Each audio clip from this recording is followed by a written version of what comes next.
Bon les coureurs, une petite vidéo improvisée. Là j'avais plein de coureurs au marathon de Paris hier et la plupart du temps je les ai au téléphone pour faire un petit débrief.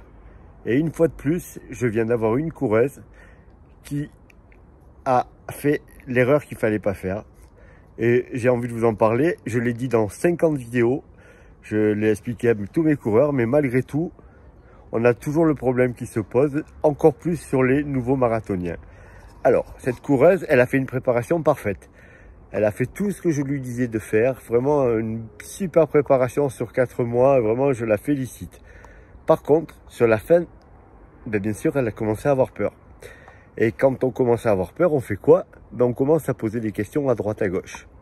Résultat, dans les 2 derniers jours, elle n'a pas arrêté. Je l'ai eu au téléphone, enfin par message plutôt, en me disant « Je viens de croiser un coureur élite qui m'a dit que tu m'avais dit de m'échauffer, mais qu'il fallait pas parce que dans les sas, je pourrais pas m'échauffer et que c'était trop tôt. Alors, mais je fais quoi ?» La deuxième chose, ça a été mon mari me conseille de boire de la bière parce qu'il y a du houblon dedans et il paraît que c'est bon pour les coureurs. Alors, bien entendu, sur les 2 premières questions, je lui ai répondu « Tu vas faire ce que je t'ai dit de faire, c'est-à-dire tu vas t'échauffer normalement, comme avant toutes les courses, parce qu'il faut faire un réveil articulaire, cardiaque, et pour se mettre dans l'ambiance de la course. S'échauffer sur un marathon, c'est marcher 3-4 km, trottiner quand on est un peu meilleur, et si on court vraiment, de faire un vrai échauffement. » Pour le houblon, bon, bien entendu, je lui ai expliqué que c'était pas une super idée de boire de la bière. Effectivement, le houblon, c'est peut-être pas mal, mais il faut boire de la bière sans alcool dans ce cas-là. Mais la dernière chose que j'ai pas pu faire, c'est que quelques heures avant le départ, peut-être le matin du départ, elle a croisé une de ses copines qui lui a dit « Mais tu vas pas courir en legging, cours en short ». Et là, je ne sais pas pourquoi, ma coureuse a décidé de changer sa tenue au dernier moment. Et oui.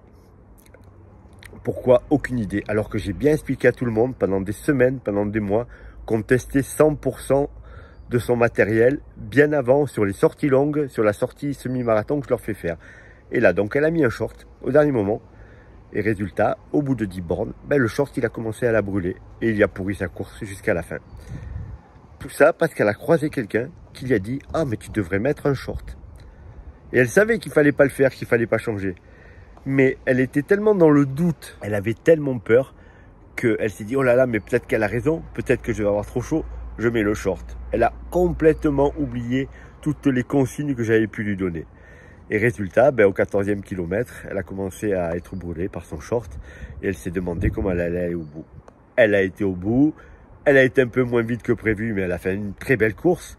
Mais tout ça pour vous dire, premièrement, tout ce que vous avez préparé, vous ne changez rien, on ne change rien avant les courses. Je vous ai fait une vidéo humoristique l'autre jour où je vous disais tout ce qu'il fallait pas faire. Ça faisait partie des choses que j'ai expliquées.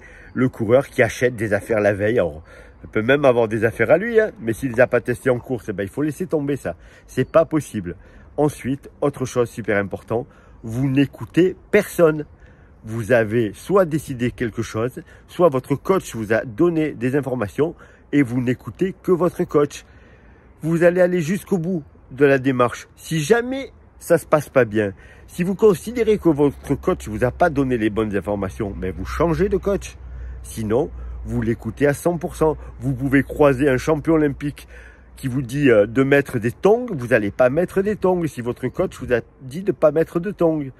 Comme je vous le dis, si derrière vous n'êtes pas content de ce qui s'est passé, vous pouvez considérer que c'est le coach qui n'a pas fait son boulot et dans ce cas-là, vous changez de coach. Mais vous n'écoutez qu'une personne. Parce que si vous commencez à écouter les gens autour de vous, vous allez croiser 50 personnes qui vont vous dire 50 informations différentes, qui vont vous dire « Ah non, mais moi, je fais plutôt ça ». L'autre va vous dire « Mais moi, mon cousin, il est super coureur, il fait ça ». Donc, par pitié, vous oubliez tout ça.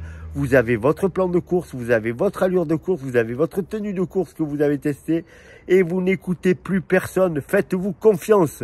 faites-vous confiance. Si ça marche pas, vous allez analyser après la course qui n'a pas marché et vous allez changer les choses. Si c'est tout seul, vous changez tout seul. Si c'est votre coach, vous voyez avec lui, vous discutez avec lui. Et si vous ne paraît pas compétent ou si ce qu'il vous dit de faire ne vous plaît pas, vous changez de coach. Mais si vous en prenez un nouveau, vous écouterez le nouveau. Je compte sur vous. On ne fait pas n'importe quoi et surtout on n'écoute personne. On n'écoute personne. Voilà, c'est tout pour aujourd'hui. À bientôt les coureurs, à bientôt les triathlètes.